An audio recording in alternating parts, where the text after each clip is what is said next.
સુરતની નવી civil hospital ખાતે ડોક્ટર અને નર્સ દિવસ નિમિત્તે વિશેષ કાર્યક્રમ દરમિયાન હોસ્પિટલમાં સેવા આપતા તમામ ડોક્ટરો અને નર્સોના સમર્પણ, સેવા ભાવના અને દર્દીઓ પ્રત્યેના માનવતાભર્યા અભિગમને બિરદાવવામાં આવ્યા હતા.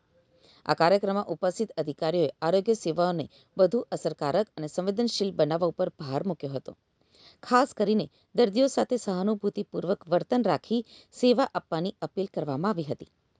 કડીવાળા સાહેબે પોતાના સંબોધનમાં જણાવ્યું હતું કે હોસ્પિટલમાં આવતા દરેક દર્દીને સમાન રીતે સારવાર અને સંભાળ મળવી જોઈએ, ભલે તે ગંભીર રોગથી પીડિત હોય કે સામાન્ય સારવાર માટે આવ્યો હોય. તેમણે હોસ્પિટલ સ્ટાફને દર્દીઓ સાથે માનવતાભર્યો અને સહાનુભૂતિભર્યો વ્યવહાર રાખવા સૂચના આપી હતી. સાથે જ નવી સિવિલ હોસ્પિટલમાં આવનારા દરેક દર્દીને સારા વાતાવરણ સાથે ગુણવત્તાયુક્ત સારવાર મળી રહે તે માટે ખાસ માર્ગદર્શન આપવામાં આવ્યું હતું. આ કાર્યક્રમ દરમિયાન હોસ્પિટલમાં દર્દી સંભાળ અને સારવારની ગુણવત્તા વધુ સુધારવા માટે સંકલ્પ પણ લેવામાં આવ્યો હતો. આજ રોજ સિવિલ હોસ્પિટલ ખાતે રાજ્યના પૂર્વ હેલ્થ ડાયરેક્ટર ડૉક્ટર વિકાસબેન દેસાઈની ઉપસ્થિતિમાં નર્સિસને આજે અનોખી રીતે ઉજવણી કરી છે.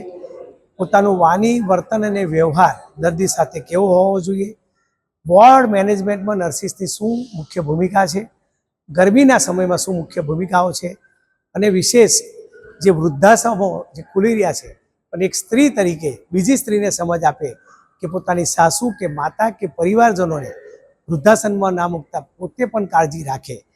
કોરોના કાળ દરમિયાન સમગ્ર વિશ્વની નર્સિસે જીવના જોખમે પારિવારિક ભાવનાથી દર્દીઓ સાથે કામ કર્યું છે અને દર્દીઓના જીવ બચાવ્યા છે. વિશેષ નર્સિસ એ દયાની દેવી છે, સેવાની મૂર્તિ છે. એમની ફરજ જ એ છે કે દર્દી કોઈપણ પ્રકારની મુશ્કેલીમાં હોય, એનો પરિવારજન આક્રોશ વ્યક્ત કરતો હોય ત્યારે ખૂબ શાંત ચિત્તે પારિવારિક ભાવનાથી દર્દીની સેવા કરે. દર્દી એ દુઃખમાં હોય ત્યારે સ્વાભાવિકપણે એ અકળામણમાં હોય, પરંતુ આપણું અકળામણ ના થવું જોઈએ. આપણે ખુશીથી બહેનના રૂપમાં, દીકરીના રૂપમાં અને માતાના રૂપમાં કે ભાઈના રૂપમાં દર્દીની એ સેવા બજાવવી જોઈએ. ફરીથી સમગ્ર વિશ્વની નર્સિસને હું નતમસ્તક વંદન સાથે શુભેચ્છાઓ પાઠવું છું. આજે વિશ્વ નર્સિંગ દિવસ છે, ત્યારે આપણા સિવિલ હોસ્પિટલમાં મારી નર્સો બહેનો માટે જો એક કાર્યક્રમ રાખવામાં આવેલા હતા. દર વર્ષે રાખવામાં આવે છે. આજનો દિવસ આ બધા અમારા નર્सेसના જો કન્ટ્રીબ્યુશન છે સમાજના સાજુ કરવામાં, જો અમારા દર્દીઓ છે એના સારવાર આપવામાં, એના બધા લોકો અહીંયા યાદ કરીને બિરદાયા. અને સાથોસાથ આ વર્ષે જો ટ્રેડિશનલી આ સંસ્થા કરતી હોય છે, જો લોકો નિવૃત્ત થઈ રહ્યા છે, જો નર્સો, એના બી સન્માન કરવામાં આવે. લોકો 34 વર્ષ 36 વર્ષ તક સર્વિસ કરી, લોકોને જો સારવાર પછી જો એના માનસિક અને જો શારીરિક જો સહાયની જરૂરત પડતી હતી, આ અમારે જો બહેનો આપી છે, એના માટે અમે તમામ બહેનોનો આભાર માનીએ છીએ. સાથોસાથ બધાને ખબર છે કે ક્યારે આપણે સિવિલ હોસ્પિટલમાં વાત કરીએ તો હજારોની સંખ્યામાં અહીંયા દર્દીઓ આવે છે દરરોજ. આજુબાજુના જિલ્લાઓ હોય, આજુબાજુના રાજ્યોના બી લોકો અહીંયા આવે છે. ત્યારે જ્યારે એના સારવાર હોય, ઓપરેશન હોય, બીજા ટ્રીટમેન્ટ થયા પછી જો એની પૂરી સારવાર, એના દેખરેખના કામ આપણા નર્सेस કરે છે. અને અહીંયા પછી સાજુ થઈને જાય, એના તમામ જો તકેદારી રાખે છે.